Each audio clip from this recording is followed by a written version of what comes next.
All right, happy Monday morning, everybody. So the latest thing I'm seeing from people on the right relative to the SAVE Act, this voting bill that passed the House. First of all, barring some dramatic change, unprecedented change in the way the Senate does business, that bill's never passing in the Senate. It's never going to happen. But I'm seeing a concern about that bill is that, you know, your driver's license has to match your birth certificate or something like that. And there's a fear that this is going to disenfranchise millions of married women whose married name doesn't match their birth certificate. I think the left is overblowing that a little bit, but that's just me. I'll explain why in a moment. But I'm seeing all kinds of videos from people on the right that they're basically saying the left is saying that women are too stupid to get a driver's license. This is the same argument that they made relative to black people and voter registration, voter ID laws that would require all voters to show a driver's license before they vote. There are two things here. When you make requirements for a government ID or one alternative form of ID for these things as a passport, I just renewed my passport. I don't remember, it was like, I don't know, 150, 200 bucks to renew my passport. I can afford to do that.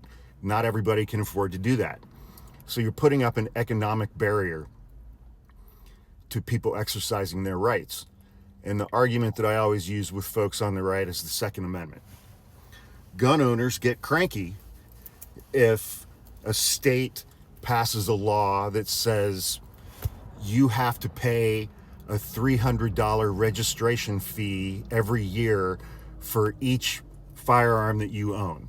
That would be an economic barrier to exercising your Second Amendment right. Or if a state passed a law requiring every gun owner to carry a $100,000 liability insurance policy if they have firearms in their homes. Those are economic barriers to exercising your rights. Second, and we saw this happen with voter ID laws throughout the South and in red states. A state legislature would pass a bill, pass a law saying that you have to have a driver's license in order to be able to register to vote. And then you would see Republican legislatures in red states go and close multiple DMV offices in counties that had predominantly black populations or in counties that vote blue. They would just close the DMV offices in those counties, placing further economic barriers and time barriers in travel. You have to take a day off from work to go get a driver's license, and then so that you can be able to register to vote. So it's not a question, and frankly, I think that stuff is all projection. Anytime people on the right are saying, look, the left is saying that black people are too dumb to go get a driver's license, or the left is saying that women are too dumb to go get a driver's license, they are firmly and fully expressing to you how they feel about black people and women. So everything's always a projection with them. But read the bill. Let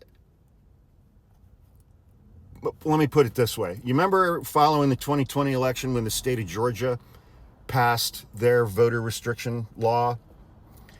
And everybody on the left was like, this is Jim Crow 2.0. And like the Major League Baseball canceled the All-Star game. Since Georgia passed that law, their voter registration numbers have gone up. And the numbers of people turning up and showing up and voting in elections has gone up. It's increased under this law that was going to be Jim Crow 2.0. And so I think there's a little bit of that going on with this SAVE Act. It's a terrible bill. It's an absolutely atrocious bill. But it's not going to disenfranchise 75 million women in the United States. It's just not. But anyway, hope everybody has a great Monday. we're starting week 12 of Fat Nixon Pervert Hoover's second term. Fuck.